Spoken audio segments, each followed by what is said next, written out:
जय श्री राम, जय बागेश्वर धाम, जय गुरु कृपा। आज हम वाल्मीकि रामायण के बालकांड का 21वीं सर्ग हिंदी में पढ़ेंगे। जय राम रमारमणं समनं भव ताप भयाकुल पाहि जनम अब देश सुरेश रमेश विभो शरणागत मागत पाहि प्रभो। जय राम रमारमणं समनम। जय श्री राम। राजा दशरथ की बात के एक एक अक्षर में पुत्र के प्रति स्नेह भरा हुआ था। उसे सुनकर महर्षि विश्वामित्र कुपित हो उनसे इस प्रकार बोले। राजन, पहले मेरी मांगी हुई वस्तु के देने की प्रतिज्ञा करके अब तुम उसे तोड़ना चाहते हो। प्रतिज्ञा का यह त्याग रघुवंशियों के योग्य तो नहीं है। यह बर्ताव तो इस कुल के विनाश का सूचक है। नरेश्वर, यदि तुम्हें ऐसा ही उचित प्रतीत होता है तो मैं जैसे आया था वैसे ही लौट जाऊंगा। ककुस्थ कुल के रंत, अब तुम अपनी प्रतिज्ञा झूठी करके हितैषी सौहर्दों से घिरे रहकर सुखी रहो। बुद्धिमान विश्वामित्र के कुपित होते ही सारी पृथ्वी कांप उठी और देवताओं के मन में महान भय समा गया।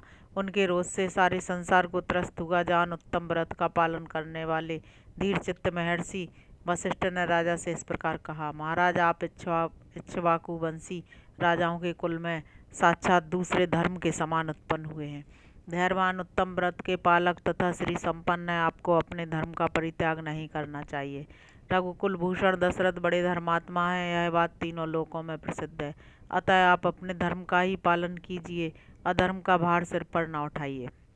मैं अमुक कार्य करूँगा ऐसी प्रतिज्ञा करके जो भी उस वचन का पालन नहीं करता, उसके यज्ञ यागादि इष्ट तथा बावली तालाब बनवाने आदि पूर्त कर्मों के पुण्य का नाश हो जाता है। अतः आप श्री राम को विश्वामित्र जी के साथ भेज दीजिए। ये अस्त्र विद्या जानते हो या ना जानते हो, राक्षस इनका सामना नहीं कर सकते। जैसे प्रज्वलित अग्नि द्वारा सुरक्षित अमृत पर कोई हाथ नहीं लगा सकता, उसी प्रकार कुशिक नंदन विश्वामित्र से सुरक्षित हुए श्री राम का वे राक्षस कुछ भी बिगाड़ नहीं सकते। ये श्री राम तथा महर्षि विश्वामित्र साक्षात धर्म की मूर्ति हैं। ये बलवानों में श्रेष्ठ हैं। विद्या के द्वारा ही ये संसार में सबसे बड़े चढ़े हैं। तपस्या के तो ये विशाल भंडार ही हैं। चराचर प्राणियों सहित तीनों लोकों में जो नाना प्रकार के अस्त्र हैं, उन सबको ये जानते हैं। इन्हें मेरे सिवा दूसरा कोई पुरुष ना तो अच्छी तरह जानता है और ना कोई जानेंगे ही। देवता, ऋषि, राक्षस, गंधर्व, यक्ष, किन्नर तथा बड़े बड़े नाग भी इनके प्रभाव को नहीं जानते हैं। प्राय सभी अस्त्र प्रजापति कृशाश्व के परम धर्मात्मा पुत्र हैं। उन्हें प्रजापति ने पूर्व काल में कुशिक नंदन विश्वामित्र को, जबकि वे राज्य शासन करते थे, समर्पित कर दिया था। कृशासु के वे पुत्र प्रजापति दक्ष की दो पुत्रियों की संतान हैं। उनके अनेक रूप हैं। वे सबके सब महान, शक्तिशाली, प्रकाशमान और विजय दिलाने वाले हैं। प्रजापति दक्ष की दो सुंदरी कन्याएं हैं। उनके नाम हैं जया और सुप्रभा। उन दोनों ने 100 परम प्रकाशमान अस्त्र शस्त्रों को उत्पन्न किया है। उनमें से जया ने वर पाकर 50 से श्रेष्ठ पुत्रों को प्राप्त किया है, जो अपरिमित शक्तिशाली और रूप रहित हैं। वे सबके सब असुरों की सेनाओं का वध करने के लिए प्रकट हुए हैं। फिर सुप्रभा ने भी संहार नामक 50 पुत्रों को जन्म दिया, जो अत्यंत दुर्जय हैं।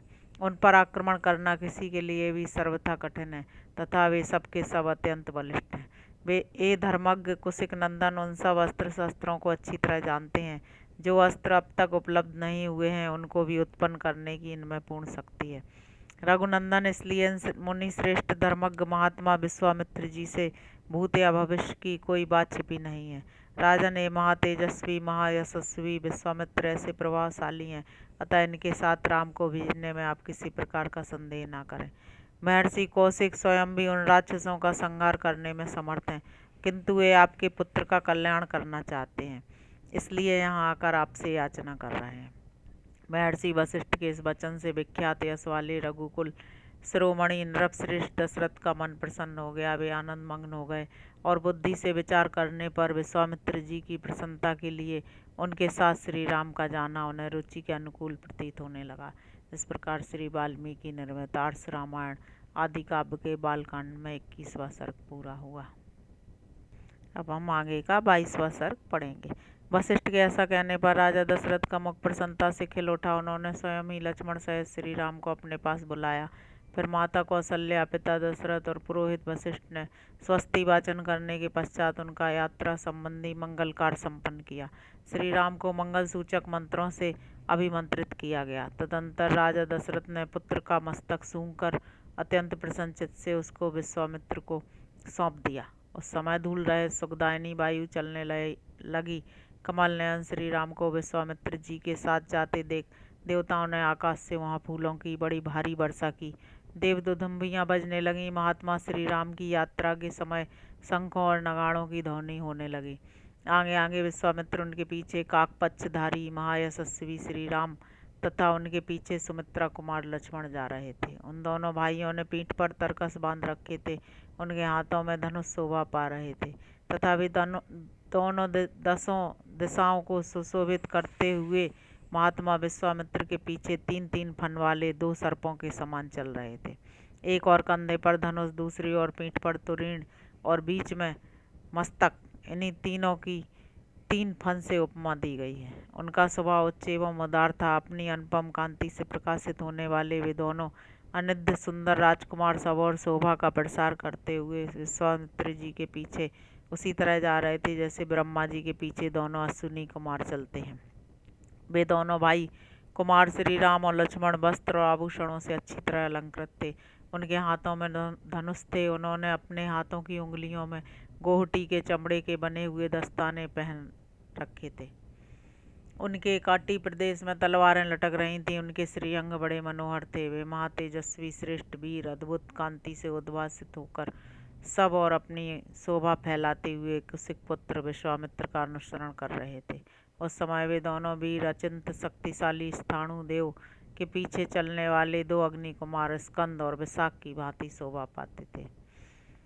अयोध्या से 1.5 योजन दूर जाकर सरयू के दक्षिण तट पर विश्वामित्र ने मधुर वाणी में राम को संबोधित किया और कहा, वत्स राम, अब सरयू के जल से आचमन करो।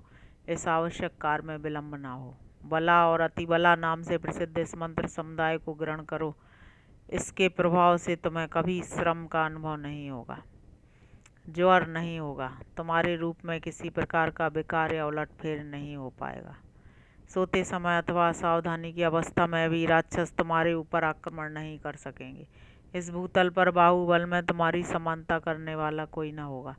तात रघुकुल नंदन राम बला और अतिबला का अभ्यास करने से तीनों लोकों में तुम्हारे समान कोई नहीं रह जाएगा। अनक सौभाग्य, चातुर, ज्ञान और बुद्धि संबंधी निश्चय में तथा किसी के प्रश्न का उत्तर देने में भी कोई तुम्हारी तुलना नहीं कर सकेगा। इन दोनों विद्याओं के प्राप्त हो जाने पर कोई तुम्हारी समानता नहीं कर सकेगा, क्योंकि ये बला और अतिबला नामक विद्याएं सब प्रकार के ज्ञान की जननी है। नरश्रेष्ठ श्री राम, तात रघुनंदन, बला और अतिबला का अभ्यास कर लेने पर तुम्हें भूख प्यास का भी कष्ट नहीं होगा। अतः रघुकुल को आनंदित करने वाले राम, तुम संपूर्ण जगत की रक्षा के लिए इन दोनों विद्याओं को ग्रहण करो।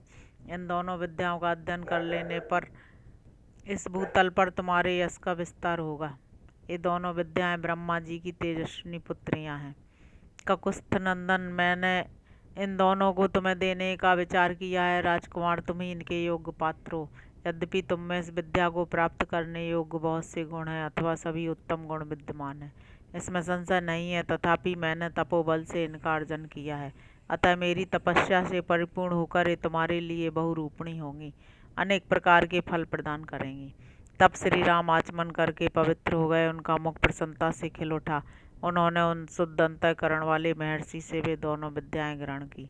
विद्या से संपन्न होकर भयंकर पराक्रमी श्री राम सहस्त्रों किरणों से युक्त शरतकालीन भगवान सूर्य के समान शोभा पाने लगे। तत्पश्चात श्री राम ने विश्वामित्र जी की सारी गुरुजनों चित्त सेवाएं करके हर्ष का अनुभव किया। फिर वे तीनों वहाँ सरयू के तट पर रात में सुखपूर्वक रहे। राजा दशरथ के वे दोनों श्रेष्ठ राजकुमार उस समय वहाँ तृण की सैया पर, जो उनके योग्य नहीं थी, सोए थे। महर्षि विश्वामित्र अपनी वाणी द्वारा उन दोनों के प्रति लाड प्यार प्रकट कर रहे थे। इससे उन्हें वह रात बड़ी सुखमयी सी प्रतीत हुई। इस प्रकार श्री वाल्मीकि निर्मित आर्ष रामायण आदि काव्य के बालकांड में 22वां सर्ग पूरा हुआ। जय श्री राम, जय बागेश्वर धाम, जय गुरु कृपा। आज हमने पढ़ा कि अस्त्र शस्त्र दक्ष की पुत्रियों से उत्पन्न हुए थे और बला और अतिबला ब्रह्मा की तेजस्विनी पुत्रियां थी। जय श्री